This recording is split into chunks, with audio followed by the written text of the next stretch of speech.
As the leaders of various political parties entered the august premises of Parliament last week, there were many who believed that the ongoing winter session of Parliament would serve them with an opportunity to do more electoral posturing, this being one of the last sessions before the country goes to the polls in the next general elections. But contrary to this belief, the session took off on a rather somber note, as most of the political outfits were busy working out strategies to enhance their future electoral prospects. The issue that was upmost in the minds of the parliamentarians this time was the proposed elections in Kashmir and the political package offered by the Prime Minister, Mr. P.V. Narasimha Rao, as the government might be forced to seek another 6-month extension of President's rule in the state since the current term expires on the 17th of January. We have time up to 17th of January. So towards the end of the session, we will decide whether any extension in Jammu and Kashmir is necessary or not. It will depend on the verdict given by the Supreme Court of India in this matter. It was the Bharatiya Janata Party which once again strongly resented the government's proposal to hold elections in the valley as it moved an adjournment motion in the Lok Sabha seeking to censure the government for its failure to improve conditions in Kashmir. Although the adjournment motion was rejected by the Speaker, leaders of different political parties, including the BJP, maintained that the time was not conducive for elections in the valley. Well, we are not happy with that. We were not in agreement with it earlier, not because we are opposed to elections per se. We hold that elections are a means to an end. They are not an end in themselves. And if the means be flawed or can be faulted, then the end will also be flawed from the beginning. In spite of drawing flack from the opposition over the Kashmir issue, the Union Home Minister, Mr. S.B. Chauhan, further reiterated the government's stand to hold elections in Jammu and Kashmir at the earliest, citing that things in the state had come a long way since 1990 and that there was a visible change and improvement in the overall environment. The Union Home Minister also expressed disappointment at the decision of the Election Commission, which had earlier ruled out the immediate possibility of elections in Kashmir, stating that the conditions were not appropriate for free and fair polls. Veering away from the political issues that usually dominate the parliamentary proceedings, the ongoing session prominently discussed the growing economic problems of the country in the post-liberalization era. An important economic aspect that cropped up for debate in both houses was the rising rate of inflation, as all political parties expressed concern over the issue.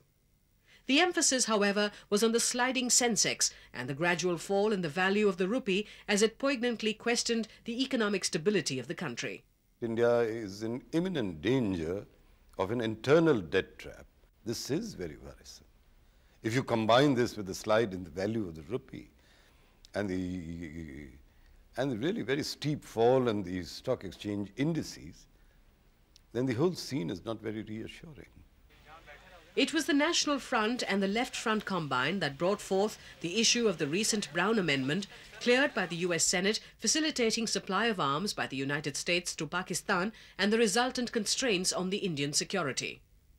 The senior leaders of the combine strongly felt that a move like this on part of the United States could trigger off an arms race in the South Asian region and might pose a major threat to the security of the nation.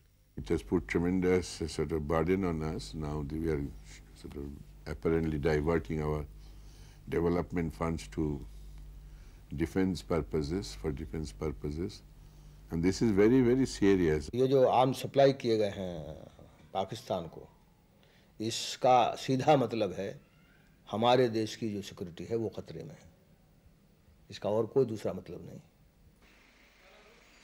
However, all other major issues before Parliament were relegated to the background as the combined opposition called into question the Union Communications Minister, Mr. Sukram's alleged favouritism in accepting bids for the provision of basic telecom services in the country.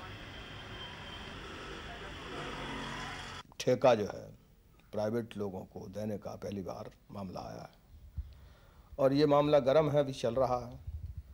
अब इस मामले का भी रिश्ता जो है वो globalisation से है. अब इससे कोई फॉरेन एक्सचेंज मनी भी नहीं अर्न होना, लेकिन ग्लोबलाइजेशन जो है उसके चलते क्या क्या होना और क्या नहीं होना है, तो पॉलिसीज़ के मामले में कोई पॉलिसी नहीं बनाई, टेलीकॉम पॉलिसी नहीं बनाई. However, at a time when most of the parliamentarians seem engrossed in the larger issues before Parliament, there were bills and ordinances that needed to be discussed before both the houses. Prominent among those ordinances which are likely to be ratified in the ongoing session are President's rule in Uttar Pradesh since the collapse of the Mayawati government. The major bills pending in the Lok Sabha are Indian Telegraph Amendment Bill 1993 and the Criminal Law Second Amendment Bill, while the main bills pending in the Rajya Sabha are Constitution 61st Amendment Bill introduced in 1988 and the University Grants Commission Amendment Bill of 1995. In the final analysis, political observers feel that with the announcement by the Prime Minister that there would be one more session of Parliament before the next general elections, the possibility of a vote on account seems likely.